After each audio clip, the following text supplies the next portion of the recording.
荀公子，这里夏季凉快吗？夏季坐船会有些热，而且夏季多雨，坐船会有些风险，但是小岛里面倒是凉快得很。我知道了，看来夏季想要过来，怕是提前知道天气才好。小岛那边有专门提供住宿的屋子，所以夏季来乘凉的人也不少呢。陛下好有眼光啊，他还一直以为女皇都是以国事为主，天天除了批奏折就是在批奏折的路上，要不是就是宠幸他那些后宫郎君们。没想到女皇还能把如此好的景色这么利用起来，好有投资眼光啊。两人到了小岛，苏月瑶下了船，走进一座宅子，进去发现里面类似江南风景的亭台楼阁。这里要建成这样，需要多少船只运送材料啊？女皇真是大手笔啊。进了一个拱门，苏月瑶发现前面有很大一片空地，里面坐满了人。不知谁说了一句，让大家的视线都看向他们。苏女君和荀二公子到了。哈哈哈，荀二公子这是亲自去接苏女君了，来得这么晚，一会儿可要罚酒一杯啊。是啊。二公子，家主让您和苏女君先过去。各位，在下先带苏女君去见见我祖父，一会儿再和各位聊。祖父安好，这位是苏女君。荀浩轩对着上座的老人行了礼，介绍道。苏月瑶听到也跟着行了一个晚辈礼。见过荀老夫子。好好好，苏女君即将要娶老夫的孙子，以后就称呼我声祖父即可。好的，祖父。哎，好好好啊。父亲，想来苏女君赶过来也累了，让她和浩轩落座吧。说得对呀。轩儿，你今日可要好好照顾苏女君。来，落座吧。好的，祖父。终于熬到午膳的时间，此时春日和春霜两人才坐船过来。你们两个怎么这么久才过来？回女君，船只都是先把客人送过来，最后才是下人上船，所以晚了一些时间。没出事就好，午膳应该有下人专门用膳的地方，你们先去吃些东西，再来找我。我这边有荀公子，不会有事的。女君，要不奴和春霜轮流去吧？没事，荀公子刚才离开去拿东西，马上就回来了。你们也等了一上午了，快去吧。苏月瑶站在一处树下，静静地看着前面忙碌的人群。苏女君怎么一人在这里啊？苏月瑶扭头看向说话的公子，原来是萧家的两位公子，萧云峥和萧云锦。浩轩去拿一些东西，一会儿就过来了。萧公子不去用膳吗？苏月瑶对两人不感冒地往后退了一步说。我们二人正准备去呢，看苏女君一人在这儿，就过来打声招呼。那就不打扰两位了，我去那边找找浩轩。哥，你怎么拦着我呢？我们难得见到苏月瑶。这边这么多人，苏月瑶明显不想和我们接触，如果发生口角对我们不利，我们再找机会单独见她。好吧。苏月瑶感觉背后的视线消失后松了一口气，她不知为何就是对萧家两公子喜欢不起来，即使他们两个长得不错。苏女君怎么走到这边来了？我随便走走。这是小岛盛产的桃花酥，我专门早上就派人守着呢。苏女君尝尝好不好吃？听说是用新鲜的桃花制作的，很多女子都喜欢吃。多谢荀公子好意了，我尝尝看。甜而不腻的，没想到这里的糕点能做得如此出众。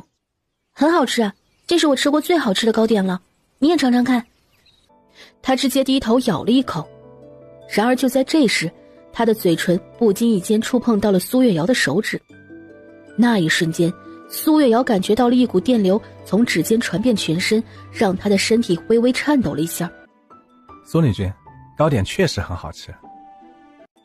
她其实不喜欢吃甜食的，但是今日格外的想吃一些。而且她看到苏月瑶脸色微红的样子，心里更是欢喜的不得了。最起码她不讨厌她的触碰，她会努力慢慢的走进她的心里。让他眼中心中也有他的存在。苏女君，我们去膳食厅吧。荀浩轩伸手牵住了他的手说道。苏月瑶感受到手上传来的温度，心里不禁泛起了一丝涟漪。那股温暖仿佛透过手掌传递到他的心里，让他有些不知所措，但他并没有立刻睁开荀浩轩握着他的手。两人到了膳食厅。轩儿，赶紧让苏女君坐下来。好的，伯父。苏女君，你想吃什么告诉我，我来帮你布菜。要不让下人来，你不饿的吗？这个清蒸虾很好吃，你尝尝看。荀浩轩也没有客气，直接吃了。确实很好吃。这里鱼类很多吗？是啊，四面环水，当然鱼类会更多些。听说这里的厨子最擅长的就是制作鱼类，比皇宫的御厨都要好。这些厨子也是陛下安排的？应该是吧，我没有去过厨房，不是很清楚。但是这个小岛的修建，陛下当年动工的时候说是没钱，好多世家都赚了一些银钱。之后小岛建成之后，陛下赚了好多，世家们又觉得他们当年也是出钱的，就让陛下给些福利。然后呢，陛下就把小岛的游玩权利开放给那些世家了。陛下真是人才啊，那些世家在这里开设宴会，花钱安排，不都是进了陛下的钱袋子的？苏女君，尝尝这鱼。荀浩轩把挑好鱼子的鱼递给苏月瑶，示意他吃一些。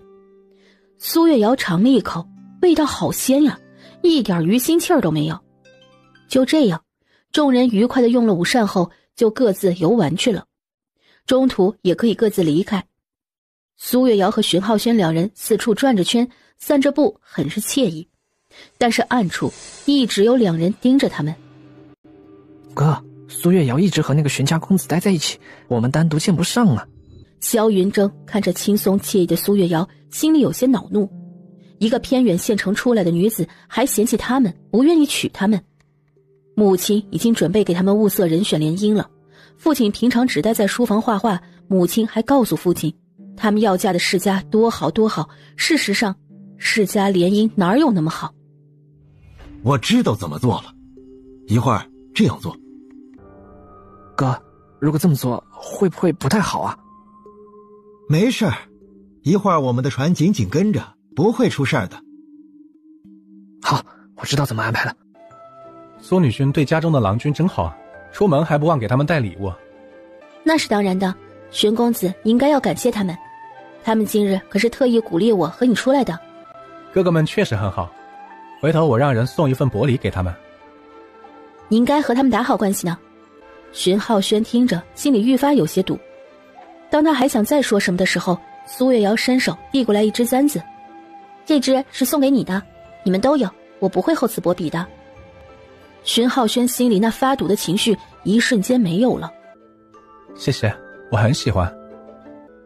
两人逛了一会儿，苏月瑶就打算回去了。荀浩轩带着苏月瑶去和他祖父说一声，荀家众人会在小岛上多住上一天，大部分的荀家人都在渡口送客。荀老夫子对苏月瑶很是赞许，有学识，有样貌，又受到陛下的重视，还不骄纵。以后荀家怕是也要沾上他的光了。他们到了渡口时，发现只剩下小点的船只，大一点的已经全部去送客了。苏女君，要不我们再等一会儿，坐大一点的船？不用，小的船我还没有坐过，咱们就坐小船回去吧。好。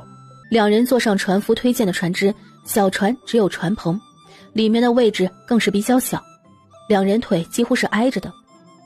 苏月瑶并没有多想，而是看着返程来来往往的小船，大部分都是这个时候返程，所以此时河上船只比较多，每个船夫都很有经验，都相对保持着安全的距离。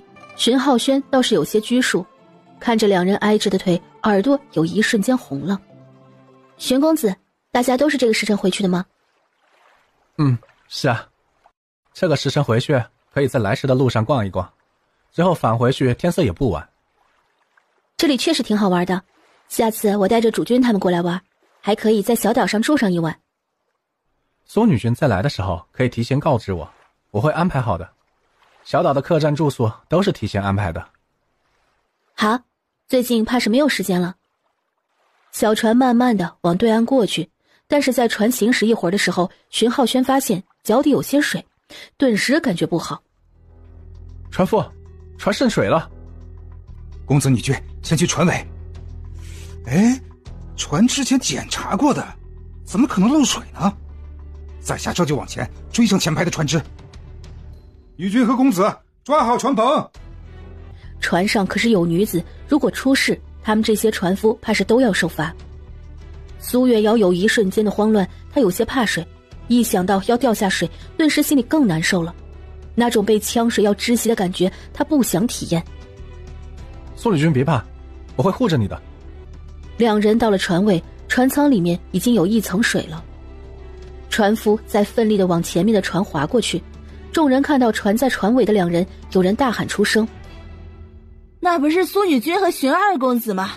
他们的船怎么了？刚刚好像听那个船夫说，船似乎漏水了。船夫，快把船划过去救苏女君！船夫，快啊！那些公子很明白，如果苏月瑶掉下船，他们去救发生了肢体接触，苏月瑶可是要负责的。众人反应过来，都往苏月瑶这边过来。苏月瑶紧紧地抓住荀浩轩，看见船只都在赶过来，甚至船头都能看到未婚的公子，顿时感觉非常不好。萧家的两公子也在其中，两人的船只一直和苏月瑶离得很近，所以几乎是第一时间就到了。苏女君，你们船出问题了吗？你快上我的船，不然一会儿船沉了就麻烦了。萧公子，我不坐你们的船。苏女君，你的船已经快要沉了，再不上我们的船就危险了。荀公子，如果苏女君出事儿，你们荀家怕是也逃脱不了责任的。苏女君，这船马上就要沉了，你确定要上他们谁的船？荀公子有别的办法吗？我不想上他们的船。荀浩轩搂着苏月瑶一直在找落脚点，他只是轻点了一下船的船尾。等荀浩轩带着苏月瑶飞出刚刚的包围圈时，苏月瑶低头看到了萧云峥阴沉的神情，身子下意识的一抖，这怕是这人的真面目吧。好在他没有上他们的船，不然怕是难脱身了。那些公子都是奔着想和你发生什么，好让你娶他们。他一直在借力往岸边的方向飞，只是越往前船只越少。好在两人成功的落到了一只大的船上，只是刚刚落下，就发现船上有2名黑衣人。2名黑衣人立马围住了苏月瑶和荀浩轩。两位，我们的船出事了，不得已才上你们的船，我们这就离开。没想到我来凤都的第一日就碰上了苏女君。是义县颐堂阁的星辰和清晨。星辰公子是从义县的颐堂阁要跳槽到凤都的颐堂阁。苏女君，我们可是平民，从来都不是什么奴籍，你怎么？清晨。星辰公子打断清晨的话。哦，是我想错了，不好意思，你们船比较大些，能方便送我们到岸上吗？苏女君，帮你们可有报酬？你想要什么报酬？听说苏女君前几日特别出挑，连文人馆的琴方都得到了上等，不如弹奏一首。星辰公子，要是喜欢我评比的曲子，不如写给你，你自己弹。苏女君，请。荀浩轩看到后立马明白，这艘船不是小岛渡口的船只。他刚刚还在好奇，荀家已经把今日渡口的船全包了，这为何多出一艘船？原来人家乘坐的船只根本就不是渡口的。苏女君艳福不浅，来凤都都没有多久，就又要娶新郎君了。确实有艳福啊。一首高山流水瞬间弹了出来，苏月瑶只一瞬间就被优美的琴音给吸引了。这人琴技好强，就看了几眼谱子就可以弹了，简直是大神级别的了。苏女君的曲子确实很出众，要让在下谱曲都不一定能做出如此好的谱子。苏女君手里还有其他曲子吗？没有了，这首是我和主君一起谱的，不是我一个人的功劳。是吗？在下入凤都第一天就有幸救了苏女君，不知可否拜访主君探讨这曲谱？星辰公子要是想去，随时拜访都是可以的，只是主君最近比较忙，你们自己约。好的，在下会给苏主君下拜帖的。想来苏主君也是爱好琴音之人。苏女君很怕我。你今日才来凤都，为何在这里？我之前一直在凤都城郊，今日才进了城，看到这边风景很美，特意过来看看。怎么，苏女君不相信？我怎么能不相信呢？星辰公子是我问的冒昧，本身我们也没有关系。那苏女君之前在我身上花了不少银钱，也是没有关系才花的吗？星辰公子话音刚落，苏月瑶就感觉荀浩轩看了过来。我不是说了吗？之前不懂事，星辰公子有如此情迹，我怎可用银钱辱没了你？苏女君如今说话越来越好听了。苏月瑶尴尬地笑了笑，一点都不想和他说话。苏女君当年为了见我一面，把你父亲留给的玉牌抵给了在下，苏女君不想看看吗？看向那枚玉牌，脑子里在回想原主之前的事情，原主好像有一个玉牌的，原主一直贴身带着，最后怎么消失的？好像是原主没有被赶出苏家的时候，苏月雅故意在原主面前说了什么，原主一时激动，非要去颐堂阁，但是当时原主的零花钱已经没有了，就用了他父亲留给他的玉牌抵给了颐堂阁才进去了。之后原主被赶出苏家，落入山崖，他穿过来就把这件事情彻底给忘了。我明明是抵给了颐堂阁，怎么在星辰公子手里？是我离开颐堂阁的时候亲自去堂主那赎回来的。星辰公子是想要把这玉牌给我吗？苏女君用什么来换呢？星辰公子可以明说。我想要苏女君答应在下一个要求。不可能，先不说这玉牌我已经给抵出去了，那就证明这玉牌不是那么重要。再说你要我答应你的要求，万一你提出来的是我不想答应的呢？他心里有种感觉，这玉牌对他来说也许不是一件好事儿。原主的父亲当年也是家族联姻嫁给苏母的，但是在原主的印象中，苏母好像从未喜欢过原主，不然原主也不会被继父教成那个样子。既然苏女君不想要这枚玉牌，就可以离开了。之后苏月瑶不带任何犹豫地拉着荀浩轩下了船。公子，你拿出那枚玉牌是不是太冒险了？清晨在苏月瑶完全离开他们的视线的时候问道。自从我查到这枚玉牌的时候，就必须要试下，只是他明明有些在意这枚玉牌的，但是为何他不要呢？没想到今日临时决定出来，还有此等收获。派人去查查今日他坐的船只到底出了什么问题。好的，公子，我会安排人探查的。我会写封拜帖，你专门安排人亲自去送给他的主君。好的，公子。这边苏月瑶走到不远处，看到春日和春霜他们。女君，奴听说你的船只出了问题，可有事吗？没事了，是荀公子用轻功救了我。你们提前过来的吗？是的，女君，刚刚已经过去几拨人了，有几下的公子落了水，奴也是听那些人说的。苏女君，今日坐的船只怕是有人故意的，我会给苏女君一个交代。你查查看吧，但是我觉得怕是不好查出来。今日人这么多，来往的船只、船夫都不好查。好在有惊无险，我们先回去吧。荀公子，今日之事还望你保密，我和那位星辰公子没有关系。在义县的时候，我有过一段时间做了很多糊涂之事，对星辰公子的一些事也是那时候做出来的。苏女君，我明白了，那位星辰公子怕不是一般人，他的情谊里带着攻击性，只是他收敛了很多。苏女君平日切记不要单独和他来往。我知道了，多谢告知，我以后会注意的。苏月瑶心里一直不是很平静，杨千寻可是会武功的，他当初也是听过星辰公子的琴音，但是他并没有发现这琴音里带着攻击性，那只能说明星辰公子的武功或者内力在杨千寻之上。荀公子，我能问下，你觉得那位星辰公子的武功如何？我没有见他出手，不能确定，但是听他的琴技，如果要杀人，怕是能杀人于无形，内力很浑厚。我们刚刚落到他船上的时候，出现的2名黑衣人的武功也不弱，和我相当吧。苏月瑶听到之后，顿时觉得自己是不是惹到一个大佬？但是这样的大佬为何要在易县颐堂阁呢？苏女君，这样的人怕是背后有很深的江湖背景。朝廷能护着的女子，但是这些江湖私下的势力是不会遵照朝廷的法规的。我知道的，谢谢荀公子告知。苏女君，不要嫌我多嘴就好。今日传出事，我们荀家理应给你一个交代的，我会尽力查的。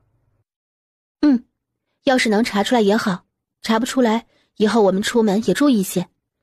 今日这传承的不是很快，想来搞破坏的人并不想要你我二人的性命，这暗中之人总会露出狐狸尾巴的。苏女君说的是。七主回来啦，今日玩得开心吗？很开心，风景挺好的。阿瑶，七主，主君，奴们没有保护好女君，请主君责罚。今日你们又没有跟在我的身边，怎么算是没保护好？快起来！你们两个先退下吧。阿瑶，发生什么事情了？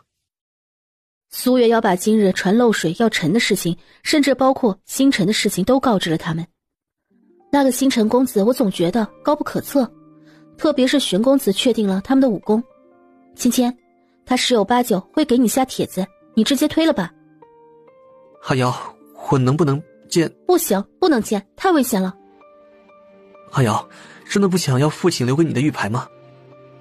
不要了，既然当初抵出去了，就证明已经和我无缘了。我们好好的才是最重要的。七主，我觉得如果那位星辰公子是来府上拜访主君的，主君其实可以见见。他不管有何目的，也不会在我们府上动手。但是我总觉得多和他接触不好。七主就是因为有疑虑，我们才要见他。如果他背后对七主出手，我们可就什么都不知道了。这种隐患，我们必须要了解中间到底有什么。还有最重要的一点，是了解这星辰公子到底会不会伤害到你。七主，我大哥说的很对，是要见一面的。阿瑶，你放心吧，凤都城内不会有人明目张胆行凶的，到时候我们暗处安排暗卫就好了。你们既然要如此，那就等他的拜帖吧。如果他不主动找我们，我们就不去联系他。好的，阿瑶。阿瑶，今日你见到星辰公子是不是太巧了？他会不会就是对你传动手的人？我觉得不可能。其实我有怀疑的对象，就是周老父子两个儿子。萧氏公子，他们在凤都也并不是很出众，平常也不怎么出风头。他们这么做的原因是什么呀？芊芊，我当时和玄公子发现船舱进水的时候，船夫让我们去到船尾，两边的船只第一时间赶过来的就是萧氏两公子。他直接伸手让我上他们的船，我拒绝后，他应该是让船夫故意靠近我们的，只是周围的公子船只都靠了过来，他的船直接撞上来了。玄公子用轻功带着我避开他们，我确实看到萧大公子阴沉的脸色。七主，你的猜测告诉荀二公子没？没有，因为我并没有证据，只是觉得萧家公子不好，所以如果真是他们干的，想来也会有蛛丝马迹的吧。如果没有，我们以后出门避开他们。萧家已经慢慢走下坡路了，但是萧家有周老夫子在，也能在凤都撑起来，所以没有证据的事情，我们不能明显和他们交恶。我就是明白这些，才没有和荀公子多说。凤都的世家都是弯弯绕绕的，我们根基太浅，不能轻易得罪人的。七主很棒了，最起码没有让他们得逞。如果七主上了他们的船，怕是凤都都在传你们的事情了。七主到最后说不定不得已也必须要娶他们了。以后这些宴会我决定能不参加就不参加了，我怕中招啊。阿瑶，下面我会多注意一些。在小岛上，暗卫根本就不能随时保护你，要是在其他地方，我们倒是不怕的。如今也只能如此了，但是如果荀家查出来真是萧家两公子干的，怕是也要讨回公道的。今日不是还有几位公子落水了吗？如果不是，最好了。七主别想这些了，你不如和我们说说小岛的风景如何，有哪些热闹的场景啊？苏月瑶不再多想，开始说起小岛上的风景，又把他选的发簪递给他们，剩下崔阳的还有环妍希的，他单独收了起来，想着见到他们了就送给他们。谢谢七主，我很喜欢的。你喜欢就好。多谢阿瑶。多谢七主。你们喜欢就好，我可是挑了好久的，就是用料不是最顶级的，但是做工精致，想来也是拿得出手的。等有时间了，我们再去那边逛逛，感觉比凤都里有些街道还要繁华。好好啊，记住我好想去啊。最后几人又一起用了晚膳，苏月瑶折腾了一天，身子有些累了，已经睡了过去。第二日，家中除了陆远义去了陆院守那儿，杨千寻和陆远景都陪着他。芊芊，远景，还是这样的日子舒服，我希望以后的每一天都是如此呢。七主，你是不是忘记要参加恒家的诗会后就要准备去文人馆啦？远景，你就不能不说这个吗？桓公子家的诗会我能不去吗？我一直以为桓公子也是个跳脱的性子，毕竟桓夫子就是戏多了些，但没有想到他那么不爱说话。阿瑶，桓公子想来是心思透亮之人，虽话少了一些。桓家这次想来是要把你介绍出去，顺便让你在诗会上写首好诗，让你带着桓家都出出风头。桓家都是陛下的近臣了，还这么喜欢出风头啊？不应该是低调些吗？这怕是陛下示意的吧？桓家这么做也不告诉众人，跟随陛下的人都是有才学又能干的人吗？看来是我想的简单了。荀家今日也挺高调的，也是陛下授意的。怕是不是？荀家一直都是中立派，如此办想来是有意向陛下投诚，告诉陛下荀家在一定情况下会支持陛下的。芊芊，你怎么猜出来的？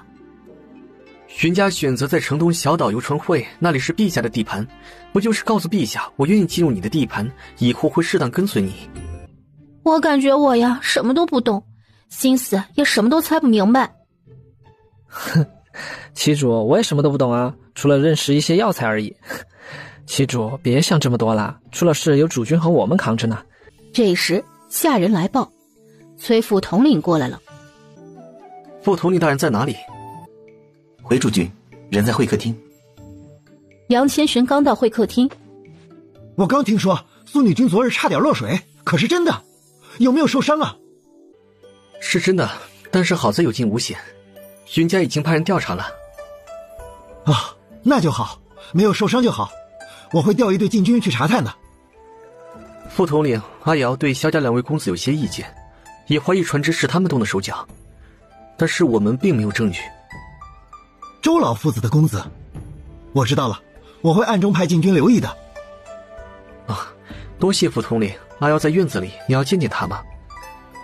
我还有公务在身，先不见苏女君了。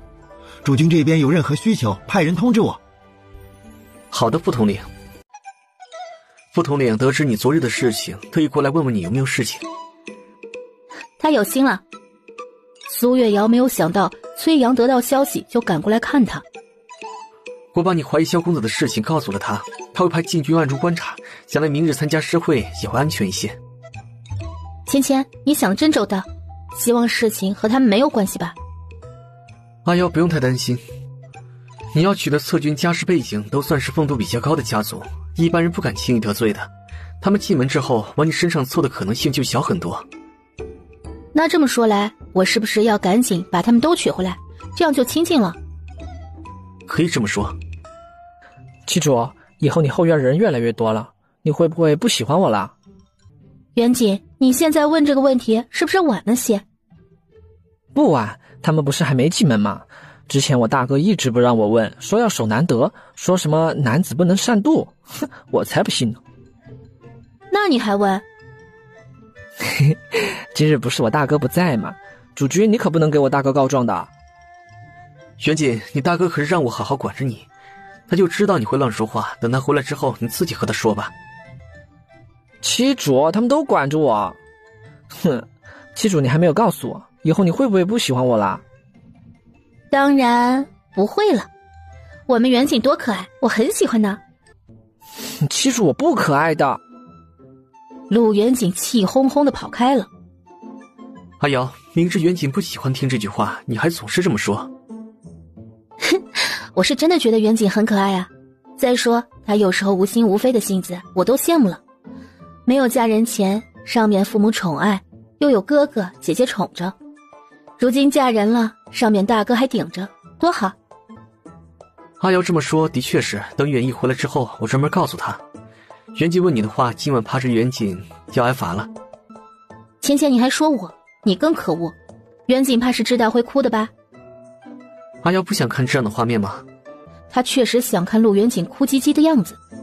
远景在他或者主君面前能跳脱起来，但是有远意在，他都是规规矩矩的。他们自小都没有父母宠着，大哥姐姐护着，实话他们是嫉妒，单纯想看陆远景被修理的样子。苏女君，今日赏菊园会有绘画还有关于菊花方面的诗词比赛，如果你不想参加可以拒绝。桓公子，今天你们办此赏菊宴会，不就是把我介绍给众人，还有让我认识和你交好的世家吗？我如果作画题词，想来对你们桓家来说是最好的吧。我父亲是打算如此的，但是我觉得应该以你的意愿为主，如果你不喜欢就可以不参加。你不怕你父亲事后知道会对你不喜？没事，我父亲最大的心愿就是希望我嫁人，其他的都是次要的。走吧，苏女君，我们进去。好。等两人到的时候，月瑶，以后要是这臭小子惹你生气了，你只管打，我们给你撑腰。希儿平时不爱讲话，你多多担待。希儿小时候肉乎乎的，可爱极了，谁知道长大后性格越来越沉稳，也不知道像谁。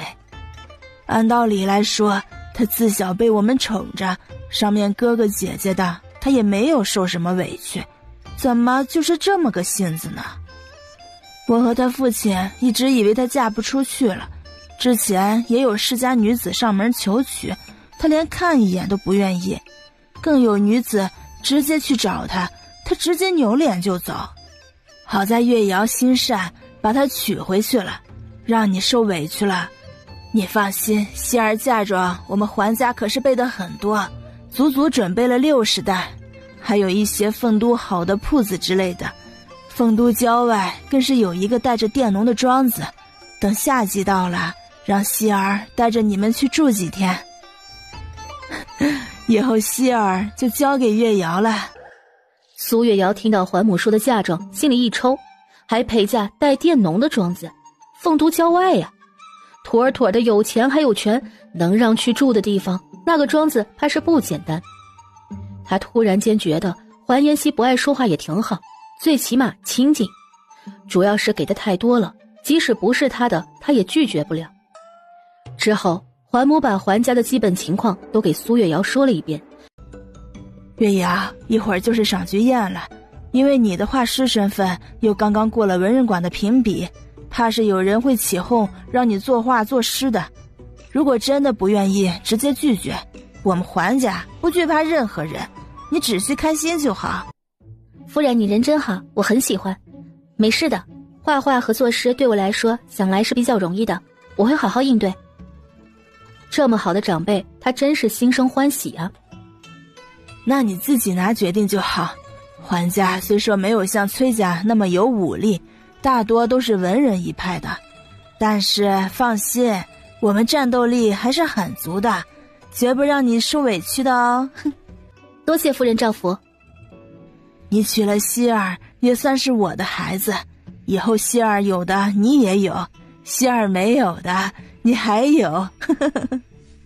他是真的很喜欢这个儿媳，有才学又长得不错，性格温温柔柔的，关键是能让他小儿子一眼喜欢上又上赶着要嫁的女子，肯定有过人之处。而且他的眼神中清澈透亮，这样的眼神他只在他儿子眼中看见过，没有因为他说的嫁妆而露出贪婪的神情，更没有因为他的喜欢而沾沾自喜。这样品行的女子在凤都几乎很少见，他越看越喜欢。我们进去吧，一会儿你就坐我身边，那些看不上你的世家女也奈何不了你。好的，夫人。桓夫人，苏女君还未和小公子成亲，坐在这个位置会不会太靠前了？今日是桓家举行的宴会，苏女君和我小儿子也被陛下赐了婚，那以后就是桓家的人。本夫人觉得他坐在这里很合适。可是什么？苏女君文人馆评比，除了作画外，又得到了4个其他科目的上等，在文人馆100年间都从未出过一个。他即使不娶本夫人的小儿子，也坐得起这位置。环夫人说的是我们狭隘了。苏女君才学如此深厚，不如一会儿看完展示的菊花，献上画作如何？这位女君，今日想让我献上画作，是和我打赌，还是单纯想看我作画？当然是想看苏女君作画了。女君如此说，我怕是不会给你作画了。毕竟我即使不进文人馆，我还是一名画师，我的一幅画也不是一般人能看的。陛下都收藏了我2幅画作了。陛下都喜欢苏月瑶的画，他哪儿有能力让他亲自作画？底下人看到苏月瑶不好惹，也就没有人再出言挑衅了。之后众人开始了赏花，下人一盆盆的把菊花搬了进来，苏月瑶也静静的赏着花。桓母看着苏月瑶能应对其他人的刁难，对她更是欢喜了。有这样性子的女子，以后能保护好自己和希儿不吃亏就是好的。桓家也总有够不着的时候。这时一名下人走到桓母跟前，对着她轻说了几句。桓母听到后脸色有些不好。夫人是发生什么事情了吗？月瑶，那边文人席面此刻在比赛作画，你伯父想让你过去一趟，你要是不想去也可以不去的，我直接让下人推了。夫人，我也很好奇大家都会画出怎样的菊花图，我过去看看吧。今日本身就是让他作画作诗的，他不表现怎么让桓家高调起来？女皇还想通过桓家笼络更多的文人呢。他就是那个中间的一环，他明白的。即使今日桓母不这么亲近他，他也要做。苏月瑶这边到的时候，全场的公子们都看向他。桓妍希第一时间就到了苏月瑶的身边。苏女君要是不喜欢，可以不参加的。哎呦，妍希要有妻主了，就是不一样啊！还没有嫁过去，就开始护着了。呵呵，妍希前几天都不会说这么多字，今日一上来就关心她的未来妻主呢。我很好奇你们画的菊花是什么样，来看看。苏月瑶看到上座的桓夫子，立马对着他行了一礼。桓夫子好。桓夫子没有想到苏月瑶看到他会这么恭敬的行礼。苏女君不必多礼，这边就是他们画的菊花，你让妍希领着你看看，苏女君看看能不能画出不一样的菊花来。好啊，我看看。桓妍希领着苏月瑶走到前面的画桌前，苏月瑶看到好多张菊花图，大多数都是以线描画为主，而且都是看着菊花的实景画作的，但是能看出来他们的用笔很熟练，只是在颜色和色彩的运用上很少，视觉感不强。苏月瑶看完后直接走到书桌前，铺开一张纸，提笔开始画了起来。他准备画出一幅采菊东篱下，悠然见南山的意境图。菊花他第一想到的就是陶渊明，其他的他怕是要好好想想了。再说他最擅长的也就是意境图。随着画作一点一点地画出来，桓夫子的眼中带着惊喜。等画好之后，苏月瑶在旁边拿出一张纸写下：结庐在人境，而无车马喧，问君何能尔？心远地自偏。采菊东篱下，悠然见南山。山气日夕佳，飞鸟相与还。此中有真意，欲偏以妄言。桓公子，我以前的大部分的画作我都让我的主君题字，不如这幅画你来题如何？好。众人带着羡慕的眼神看向桓妍希，这么有意境的山水画，特别是茅庐前面的漫山遍野的菊花，配合这首诗词，如此贴合意境。苏女君当得起画师啊，他们自愧不如。这画怕是桓家会珍藏了，桓妍希的字也会随着画作一代代的传给后辈们观看。实话，他们嫉妒了。为何桓夫子会去求陛下赐婚？这么有才情的女子，还让自己郎君题字的女君，他们也想嫁。因为这幅画，苏月瑶又再次在文人圈子火了。夫人，我其实就是在用色上偷了巧，画技上我还是需要继续努力的。月瑶不用谦虚，你今日可是给本夫人长了脸，那些一直看我笑话的人，走的时候都围着我，和我说话都客客气气的。夫人喜欢什么？回头我画一幅让人送过来。可以吗？月瑶，以后你就是我的亲女儿，妍希就送你了。母亲，你都说多少次了，这次还要我未来妻主的画，我还没有呢。苏女君，我是妍希的大姐，你今日太棒了，那个我喜欢。苏女君，我是妍希的二哥，你给我画一幅，我把城东的一间铺子给你好不好？哎呀，大哥你别挤我呀。苏女君，我是……环妍希看着自家人丢人现眼的行为，直接拉着苏月瑶转身就走。苏月瑶被拉着跟着环妍希。妍希，我们还没有说完呀，你怎么带着苏女君走了？之后两人成功出了商菊园。环公子，我们成亲会到多少人？我母亲带上我父亲总共娶了9个郎君，他们还有他们的母族都会给我们添庄的，那天怕是人来的不少。苏女君，我们恒家很和谐，没有其他世家大族里的歪风邪气，我的几位父亲人都是品性良善之人，恒家是不会特意分嫡庶的，庶出的孩子和我们也是生活在一起的，这源于我母亲很是公正，而且我母亲眼里也容不下一粒沙子，所以恒家才会一直这么繁荣。原来如此，我确实觉得你母亲很好，为人爽朗不拘一格的，我很喜欢。能在这个娇宠女子的时代做到如此，环夫人真的很不错，她都不一定能做到那么好。以后她也会是你的母亲。这一刻他好像有些期待地娶她了。之后两人说了一会儿话，环妍希就把苏月瑶送了回去。苏月瑶这才发现环妍希除了刚见面的时候两人不知道说什么，后面慢慢熟悉后他们也是可以说得上来的，挺好的，这样成亲以后也就不会大眼瞪小眼了。此时的苏府，星辰公子拜访过后，杨千寻手里拿着一枚玉牌。屋里陆远义和陆远景此时脸色也不是很好，今日星辰公子说的话对他们来说打击确实有点大，关键是星辰公子提的要求怕是不好完成，妻主如今那么有主见，如何让他心甘情愿？诸君，我们应该怎么办？等阿瑶回来之后再说吧，他有知道的权利。这边苏月瑶回到府上，刚到了府中，进了前厅，发现三人坐在屋里。你们怎么了？发生什么事情了？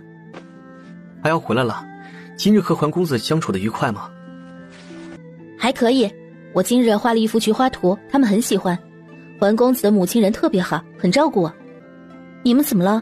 发生什么事了？可以明说的。杨千寻知道这事儿不能瞒着苏月瑶，伸手把那枚玉牌递给苏月瑶。阿瑶，今日星辰来过，也说了这枚玉牌的来历。阿瑶的母亲不是义县的苏家主吗？啊？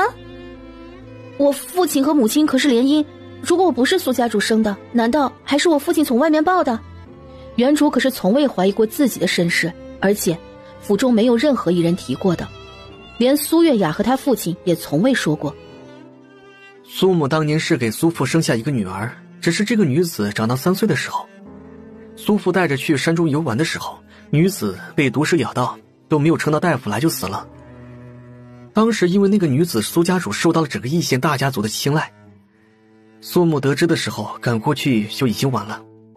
他们心灰意冷下山的时候，一个男子抱着当时还有3岁左右的你倒在不远处，那名男子受了很重的伤，男子把银钱还有一枚玉牌交给了苏父苏母，让他们收养你。苏母也知道如果对外说他们女儿被毒蛇咬死，苏家要负很大的责任，甚至官府会把他手里的各种奖励都收走，不带犹豫的同意要收养你。男子死之前一直要苏母承诺，这枚玉牌不管任何时候都不能从你手里拿走，不然苏母就不得好死。由于当时树里比较暗，玉牌上带着一丝血迹，所以苏母比较嫌弃，连看都不看，就同意了。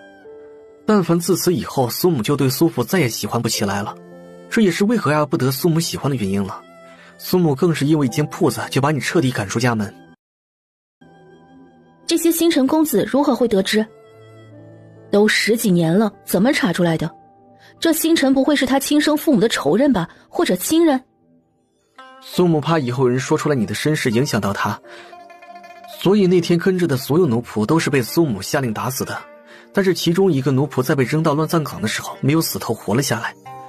星辰找了很久才找到那名奴仆，是苏父的陪嫁，从中得知了当年的事情，让星辰去民间查消息，就是因为这枚玉牌。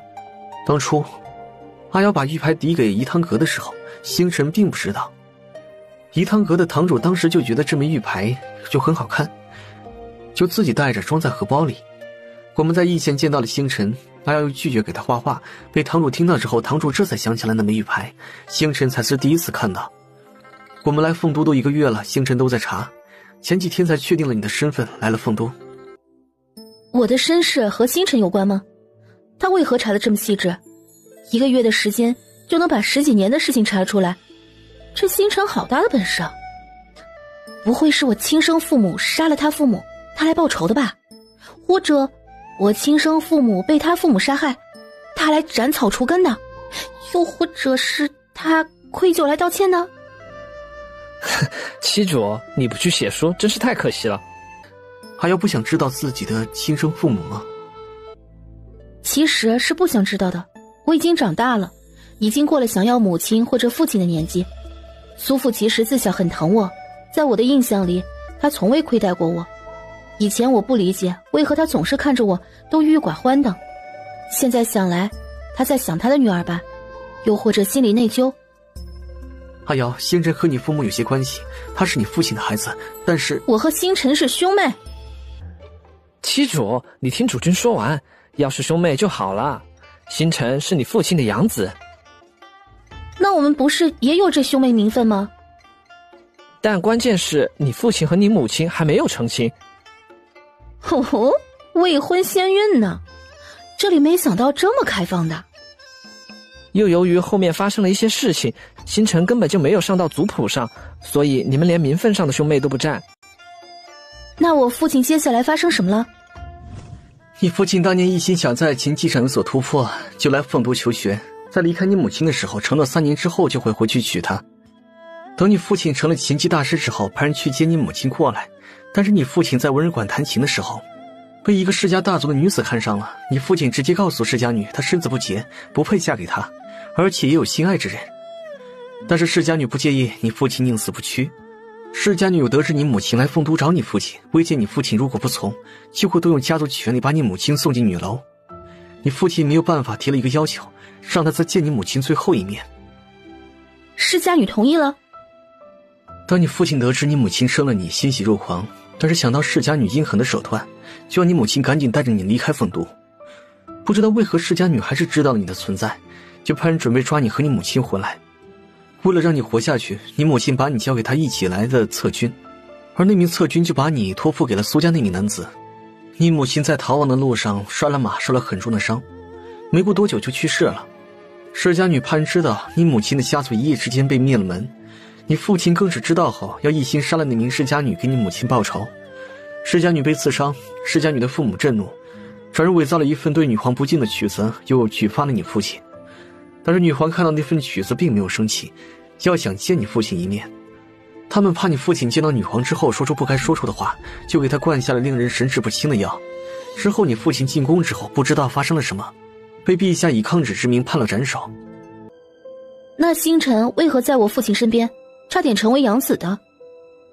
星辰是自小被他亲生父亲卖掉的。星辰5岁的时候从人牙子那里逃跑，差点被打死的时候被你父亲路过所救。你父亲心善，就买了下来他，自此一直跟着你父亲。你父亲很照顾星辰，两人几乎是以父子关系相处。你父亲被世家女困着的时候，星辰也从未离开。那个世家女的家族10年前就离开了凤都，但是星辰说前几年他给灭了门，对父亲和母亲族人报了仇，具体是哪家世家他不愿意多说。我想知道世家女的家族做了什么，让我父亲被上任女皇下令斩首的。这个星辰没有说，女皇虽然下令斩首你父亲，但是你父亲还没有到行刑前就已经暴毙在牢房了。既然他已经给我父母报了仇，他如今来找我是为何？他想继续照顾你，而你父亲教导他那几年，也曾经说过将来让你娶了他。我感谢他为我的亲生父母报仇雪恨，我如今也过得很好。我父亲又去世了10几年了，不应该还坚持这随口之说吧？阿瑶父母之仇他替你报了，已经是天大的恩情。你亲生父亲又何曾想把她嫁与你？按道理说你应该娶了她。最关键的是他知道你的身份，你父亲之前的身份不能让任何人知道，做人之后是不能入朝为官的，尽无人管的。这样也挺好的，我身份曝光，是不是直接可以回义县了？妻主怕是不能回去。本朝法令，罪人之后的子女，男子充军，女子入女楼。我太狠了吧？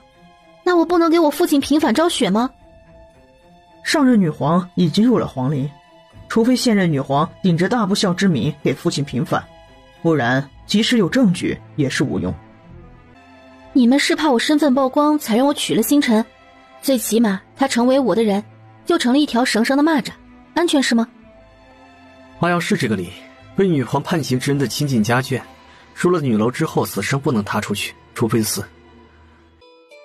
义县苏家，星辰有没有干什么？义县苏家如今只剩下一具空壳子，苏母已经瘫在床上，口不能言，手不能写，如今由他的郎君们照顾着。真狠呐！但是他也不会去替原主以德报怨的原谅他。原主的死亡，他也是背后的推手，他永远都不能替原主原谅那些曾经伤害过他的人。他不是原主，所以他对原主的生身父母并没有什么特殊的感情，这也是他不想娶星辰的原因。原主的父亲对星辰有恩，星辰已经为了原主的父亲做了很多，想必他找了原主很多年，更明白星辰背后的势力不是一般人能有的。阿瑶，星辰说了，他这1年一直在各个饴堂阁里待着，寻找你的下落。他身份低微，他不要地位，只求能在你身边。阿瑶，为了你的安全，你纳了他当个侍君吧。芊芊，星辰来告知你们这些，是不是要求什么了？他说完这些之后，唯一提的要求就是嫁与你。妻主，你听主君的吧，纳了星辰，他有能力让你的身份彻底成为过去。星辰既然一直把我的父亲当作他的父亲，更应该不会把我的身份说出去的，为何执意要嫁给我？身心已变，而且我们都不能冒任何风险。星辰并没有说为何不要嫁给阿瑶，但是阿瑶娶了他是最好的。妻主，你们先别劝我了，我自己想想吧。妻主，星辰想进几人进门的，他说阿瑶如果有任何疑问，他进门之后会给你解答的。他就这么急吗？他那么有背景能力的，来当我一个侍君？阿瑶，侍君也是暂时的，他明面上的身份摆在那里，等阿瑶给星辰生下孩子，再抬升侧君就好了。苏月瑶看了眼安排好的杨千寻，心累的连话都不想说了。他还没有给他生下孩子呢，他就在替他安排给其他人生孩子了。他是猪吗？还能一窝窝的生吗？关键这怀孕率，哎呦，他说不定还不如猪呢，这日子是没法过了。苏月瑶不想再说什么，直接扭头出了前厅。主君，我们还要如何劝呢？今晚让阿瑶静静吧，想来她心里也乱乱的，她会想明白的。主君，星辰有这么大的能力，但是她非要嫁给妻主，是为什么啊？我想阿瑶的父亲没有出事之前并没有想星辰嫁与阿瑶，但是他出事之后，星辰就是唯一知道阿瑶身份的人，所以阿瑶的父亲肯定是要求星辰找到阿瑶后并嫁与他，这也是阿瑶父亲保护自己女儿的一种方式。星辰能做到报仇找人这么多年，想来也是有情有义的，所以如果是阿瑶父亲的遗愿，他怕是会做到的。那他自己给妻主说不是更好吗？他今日不是说了吗？阿瑶上次在船上见到他，有些怕他，不想和他有任何关系。他就是要告诉阿瑶这些，阿瑶怕是一句也不信。星辰不是把阿瑶船上动手的船夫给揪了出来吗？虽说中间传达的人已经死了，但那个动手的船夫除了星辰查出来，玄家和副统领他们到现在也没有查出来。这里就可以看出来，星辰他背后的势力，如果他对阿瑶有恶意，我们怕是挡都挡不住。主君，我再去劝劝妻主吧。先不用去了，等明日看看吧。此刻的苏月瑶躺在床上，有些头疼。她自从来了凤都以后，就是一直围绕着娶夫、娶夫再娶夫的路上。其实也不是来了凤都开始的，应该从穿越过来那一刻起，就是在娶夫的路上了。虽说她有些纠结，是因为星辰给她的感觉就是那种很媚，有种会把她吸引走的危险感。不是越美丽的事物越危险吗？她觉得星辰就是那种危险的人物。她要钱有钱，要美貌有美貌，还有她不知道的势力，上赶着嫁给他当世君，她有些慌慌的呀。这是原主的福气啊，她能不能接受啊？但是星辰能为了原主一家做到如此份上，他占了原主的身体，应该要娶她的。唉，头疼。在房屋的另一侧，杨千寻和陆远义三人站在廊下。主君，你说妻主能想明白吗？会的，我和妻主相识，他即使遇到不好的事情，也会低沉一会儿，他自己会想明白的。自从来了凤都，他就感觉很憋屈，上有皇权压着，旁边有世家看着。虽然崔阳他们相处下来很舒服，但是总感觉是顺应这个时代而娶的。他都感觉自己好矫情呢，但是他就是有些不舒服。妻主，远意能嫁给你真的很开心，能如此的守着你，我感觉很温暖。我想主君也是如此，他怕失去你，怕你会生病，怕你接受不了女皇的安排，但是主君一直都在用他最大的能力护住你，就如我和远景一样，想要拼尽全力护好你。远意，我知道了你们的心意，我想休息了。好。陆远义一直等到苏瑶睡着之后才退出了房间。主君，妻主已经睡下了。那就好。主君今晚守着妻主吧，想来明日妻主醒来见到你会很开心的。多谢远意，今晚我守着妻主吧，你们两个也累了，早点回去休息吧。好的，主君。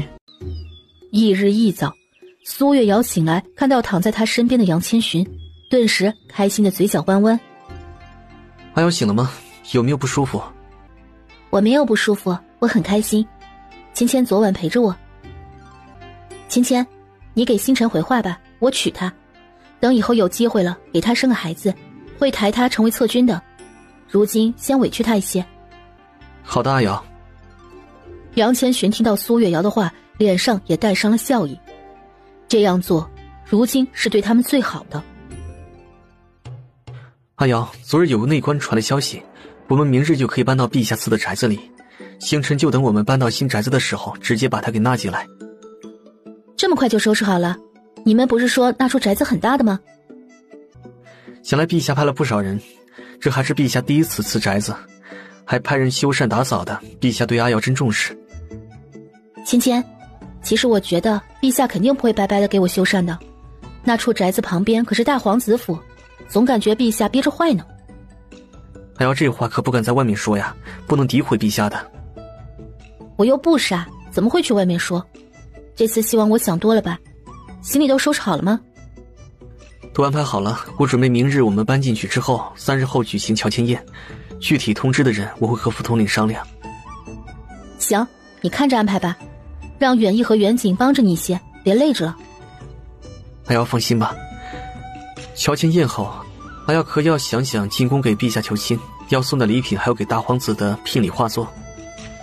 好多事情啊，我知道了，我会着手准备的。等两人穿戴好后出来，就看见门外的陆远义和陆远景。远义、远景，你们不会是专门守在这儿等我和主君出来的吧？没有的，我和远景不看眼妻主不放心，又怕进去打扰到你和主君，就等了一会儿，没有多长时间。妻主，你有没有不舒服？我没事了，星辰我会去的，我不会让你们担心。妻主想清楚就好，我和远景先安排收拾行李了。好。苏月瑶搬进新府邸了，有没有说什么？回陛下，苏女君刚开始有些吃惊，除了脸色不太好以外，倒没说什么。朕知道了，你退下吧。苏月瑶怕是在心里不停地骂朕呢，别以为朕没有看出来，他娶了涛儿，就打算让涛儿住在皇子府，他自己和其他郎君舒坦的过日子，朕怎么能如他的愿？涛儿朕又不是不了解，他本身就不打算嫁人，他也只是想找个人逃脱出这皇宫。只是涛儿能第一次见苏月瑶就说要嫁他，朕说什么也要满足他。朕知道他们两个人的想法，苏月瑶以后不管着他，他们怎么以后好好成为真正的夫妻？这次他的皇子府和苏月瑶的府邸打通了，他们抬头不见低头见的，能不发生些什么？朕呀，真是操碎了心。陛下，想来大皇子和苏女君会理解您的良苦用心的。心里又默默地替苏月瑶点根蜡，也不知道这苏月瑶怎么让陛下这么伤心，还被大皇子看上了。涛儿嫁给苏月瑶也不错，平民百姓出身，想来以后也不敢欺辱涛儿。如今苏月瑶文采画作上又如此出众，那些文人也会慢慢成为朕的人，真是一举两得。陛下深谋远虑，是百姓之福。你就会说些好听的话。苏月瑶有没有说什么时候办乔迁宴？按照规矩都是3日后办的。等那天朕带着大皇子一起去凑个热闹。就这样，苏月瑶住进了多走几步就能到大皇子府的府邸。之后的2天，杨千寻和陆远义他们都在对院子不舒服的地方进行了修改，很多都是照着苏月瑶喜好来的。乔迁宴的帖子几乎整个凤都有名的世家都送了，除了谢家和杨家没有。杨家洛成功从杨府分府而居，连杨父的牌位都带了出来。听说因为这个，杨母直接气得病倒了，但是还是没有阻挡住杨家洛搬离的心。如今的杨家洛有了身孕，又评比过了文人馆，比在杨府的时候还受到一些公子的喜欢，每日上门求嫁的公子不少。杨千寻知道自家姐姐过得好，很开心，还专门下了帖子想要姐姐过来热闹热闹。忙碌了2天，到了乔迁宴那一天，阿瑶，一会儿副统领荀公子、桓公子他们会早早过来，帮忙招待客人。他们都来呀，一会儿我要跟你去前厅和他们打声招呼。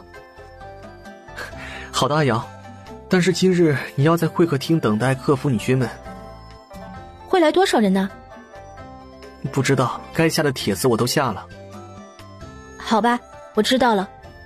来的人是超级多，几乎凤都世家只要下帖子的全部都到了。众人一方面是因为苏月瑶如今风头很盛，受陛下赏识，过来也算是交好；另一方面，这处宅子从未对外开放过，很多人也都好奇到底会是什么样子的。只是让他们傻眼的事情，这处宅子竟然和大皇子府邸挨着，中间连院墙都没有。一看这情况就明白，这是陛下干的。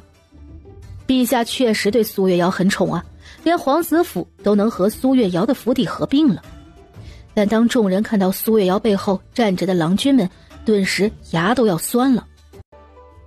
苏月瑶刚来凤都，怎么运气就这么好呢？崔副统领可是有实权的，崔家未来的主母之位呀。荀家公子虽说不是凤都人士，但是他的祖父可是女皇都礼遇的大儒。桓家更不用说了，桓夫人更是在诗会表达对苏月瑶的喜爱，听说桓家这次要给桓小公子的陪嫁多的只挑选最好的。这些他们还没有缓过来的时候，陛下带着大皇子亲自过来了。陛下也赏赐了不少东西，凤都哪家乔迁宴上女皇出现过？这苏月瑶在陛下的心中怕是很重啊。女皇一党派的官员世家们都要去和苏月瑶打好关系，其他中立派系还在观望，还有很多世家看到苏月瑶也动了一些心思。陛下您怎么来了？你搬入新府邸，朕还不能亲自看看了。你对朕赐的府邸喜欢吗？多谢陛下赏赐，府邸很好。你和涛儿也要成婚了，以后好好过日子。臣会和大皇子好好过日子的。朕准备了一些你乔迁宴的礼物，福恩应该已经送到你主君手里了。臣谢陛下赏赐。女皇又问了苏月瑶一些话后就离开了，但是她把大皇子留了下来。苏女君，母皇给你选的府邸真不错呢。你不生气吗？我只知道这2处府邸是挨着的，陛下说是修缮，不让我看，没想到陛下会打通。母皇这么做也是想要我们2个好好培养感情。苏女君，我觉得你挺好的，就这么和你相处下去也不是不行。这几日他脑子总会出现苏月瑶护在他身前的样子，甚至在密道里不愿抛下他独自逃命的神情。他的心好像有一丝丝的想要靠近他，他确实很期待和他成亲后的生活了。苏月瑶抬头看向笑意满满的大皇子，第一反应就是这人又憋着什么坏呢？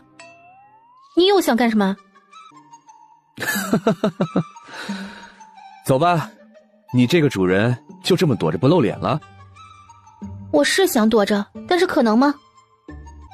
那些场面的应酬他都觉得心累，明明不喜欢他，还装着很喜欢他的样子，各种虚伪的夸奖他还得笑着回答，他的脸都快要笑僵了。那还不快走？大皇子，你要跟我一起去？不然呢？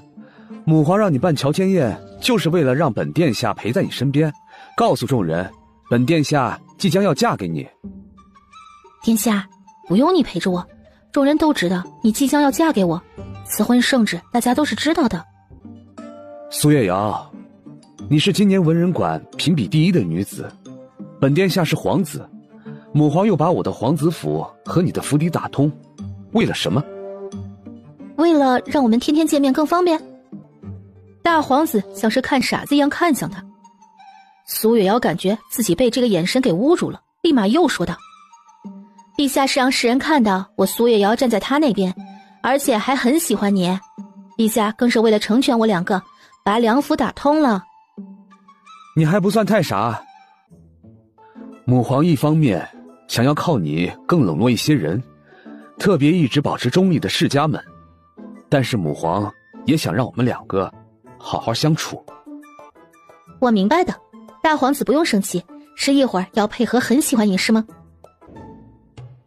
？2人一起出现的时候，很多世家很是吃惊，没想到大皇子这么认可苏月瑶，愿意陪着他一起招待宾客，没有随女皇回宫。之后苏月瑶开始了各种的应酬，说着场面话恭维的话。大皇子全程陪在苏月瑶身边，今日陆文馨、杨家洛也都来了。月瑶，你这府邸真美啊，我刚刚去转一圈，要不是内官拦着，还差点走到大皇子府上。陛下这招真给力啊，本朝还从未有过皇子府能通到其他府上的。我也是搬进来的时候知道的。月瑶，你以后要多注意些，让千寻交代好下人，一定不能随意走进大皇子府邸。姐姐放心吧，千寻已经交代好了，不会出问题的。那就好。姐姐，你这身孕几个月了？有2个多月了，你姐夫们最近看我看得严，文人馆我也要等生下孩子再去了。姐姐还是要小心一些，姐夫们也是担心你呢。我知道的。也不知道是不是怀孕的原因，她看着杨家洛整个人温和极了，而且散发着温暖的光。啊，嘉洛姐姐，你真棒，能怀上孩子。我成婚这么久都没有动静，我母亲可是要求我天天吃猪膺果的。我也是成亲有2年后才怀上的，你们还小不着急，孩子就是缘分来的时候挡不住呢。好吧，如今也只能等着了。就这样，午膳用过后，宾客就开始陆续的离开了，还有一些去逛院子的，苏月瑶也派人跟着了。等到最后一位宾客走了，苏月瑶直接瘫在了椅子上不想动。大皇子，你是要直接往前一走回到你的皇子府里，还是回宫里呢？本殿下还未和你成亲，还不能留宿在宫外，你起来送我回宫去。府外有你的皇子一驾，你直接坐着回去不好吗？当然不行，赶紧起来送我回宫去。阿瑶，大皇子出宫也是为了你，你理应送他回去的。走吧，我送你回去。外面天才刚亮吧，到卯时了吗？刚过卯时呢。七主今日是第一次去文人馆，桓公子和荀公子昨日说了，他们以后一人一天的来接你一起去文人馆。啊，你们不困吗？还专门来接我？想来他们是很乐意的。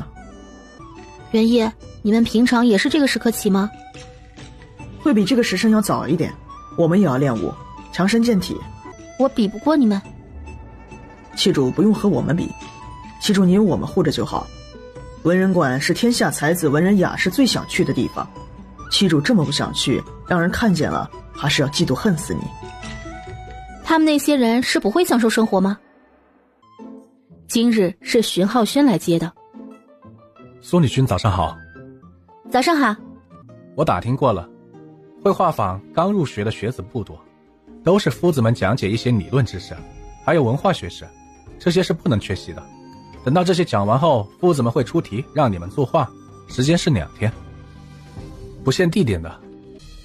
如果是这样，那就是太好了。其实文人馆这么多科目，都是由夫子讲解一些知识，后面都是靠自己学的。文人馆有一座藏书阁，里面有很多外面都买不到的古本，每月科目第1的学子就有机会进去学习呢。我知道了，多谢荀公子告知。不用谢，应该的。到了文人馆后，荀浩轩把苏月瑶送到画坊，就离开去骑射坊。苏月瑶到了之后，发现屋里只有5、6个男子，长得都很出众。众人都给他打招呼，苏月瑶也点了头示意了。等到夫子到了之后，就开始讲解凤鸾国的绘画技艺发展的历史之类的。刚开始苏月瑶还能坚持的听一听，但是慢慢的她越来越困，最后直接趴在桌子上睡着了。上面讲着的夫子看到苏月瑶睡着了，顿时想要训斥她，但是一想到桓夫子的交代，算了，一个女子，作画又在她之上，夫子就没有叫她。他醒来的时候发现屋里静悄悄的，但是此时夫子已经离开了。荀浩轩没一会儿就出现在门口，苏月瑶和他一起去了膳食厅。苏女君，以后你要是在文人馆学习，怕是要适应这样的生活了。我会慢慢适应的。苏女君也不用太担心，他们没有你的允许下是不敢轻易打扰你的。我知道的，只是突然如此，我有些不习惯。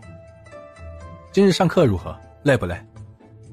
我有些困，听着听着就睡着了。睡醒的时候，夫子已经下课走了。荀浩轩听到这里，直接笑出声。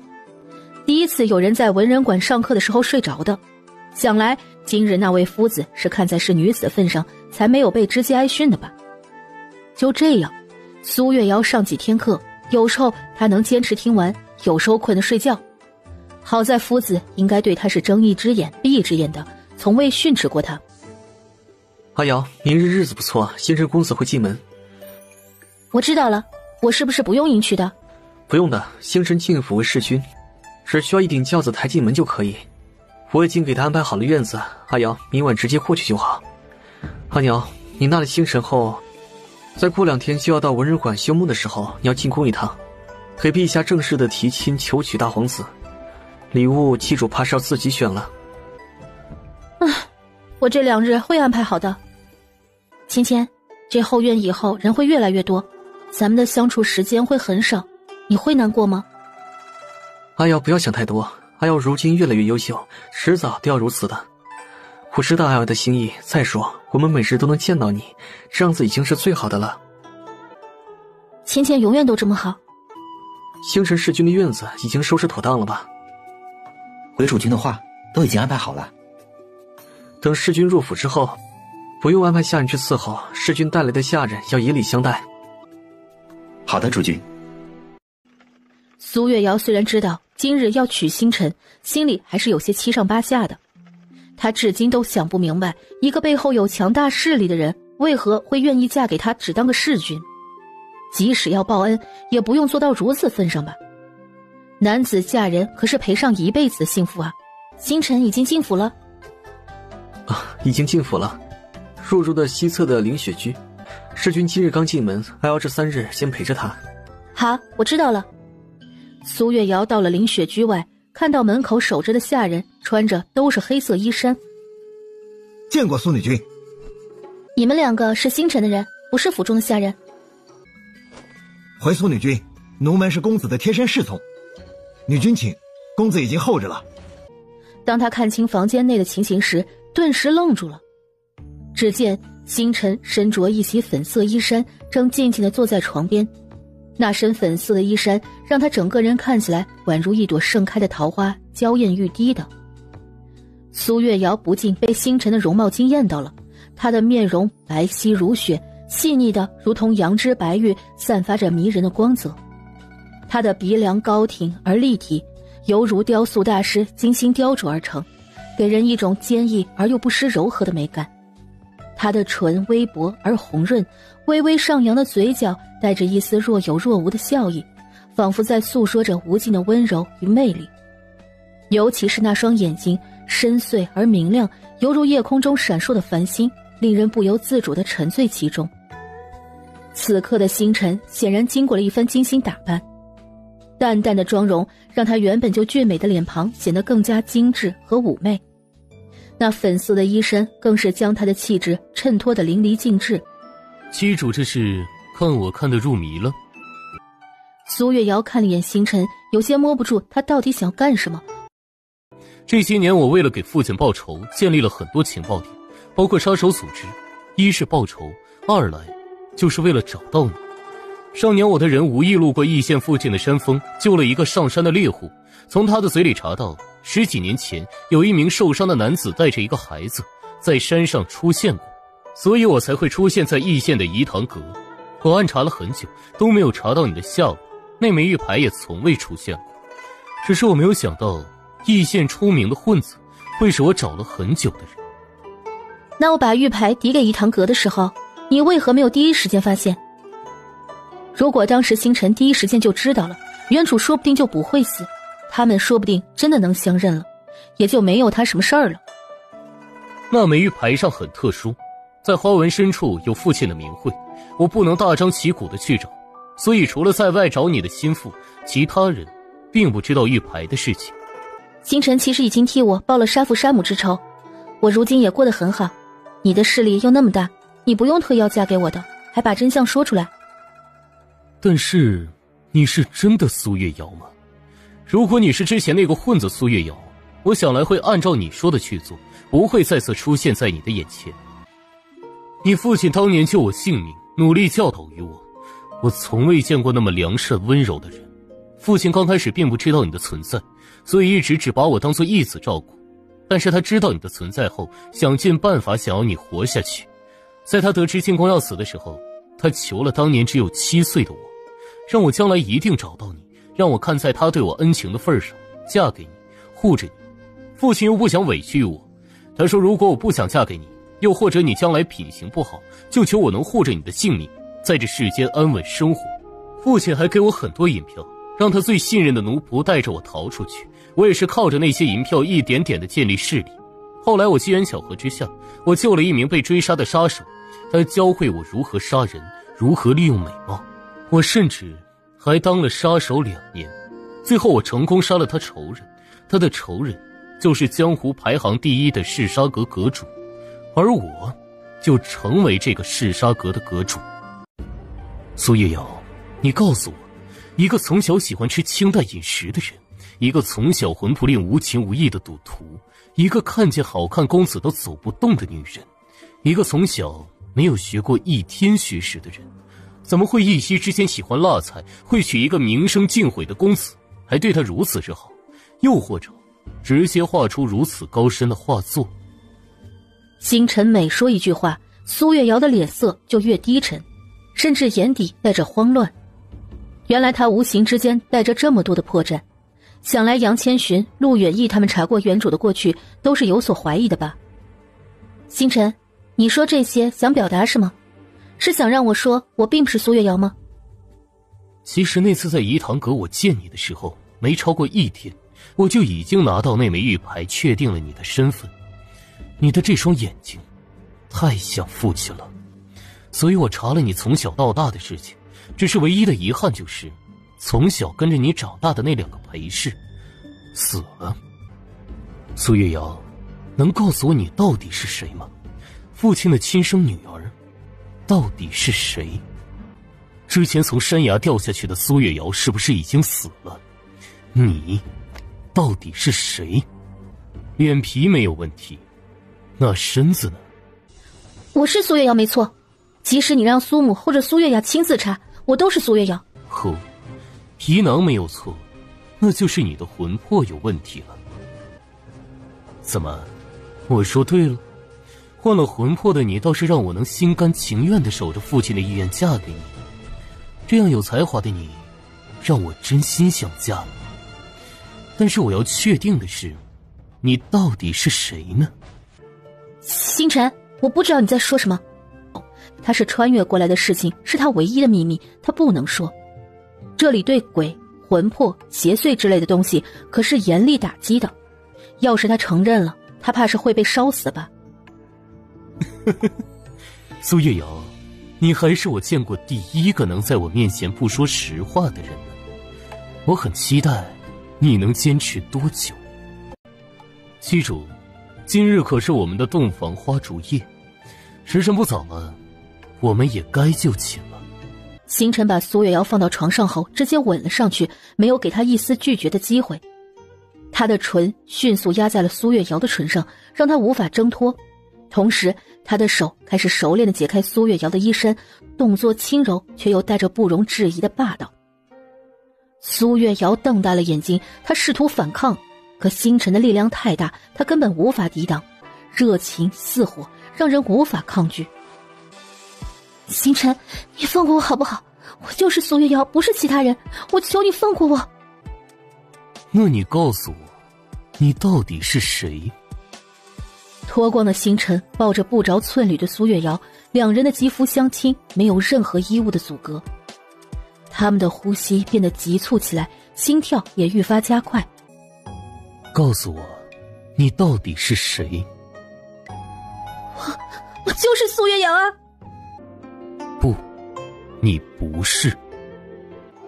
不管你怎么查，我都是苏月瑶，一线长大的苏月瑶。那枚玉牌也是我从小都带在身上的。真好呢。星辰的唇再次落下，带着火热的气息，仿佛要将苏月瑶燃烧殆尽。他的手轻轻抚摸着她的身体，如同羽毛般轻柔，却又带着逗弄。告诉我你是谁，我就给你想要的。我就是苏月瑶，你走开！我给过你机会了。之后，星辰不再手软，苏月瑶被星辰折腾得反反复复。一个晚上，苏月瑶哭着求饶时，星辰也没有放过她，也再没有问过她到底是谁。苏月瑶晕过的一瞬间，觉得她的灵魂都要出窍了。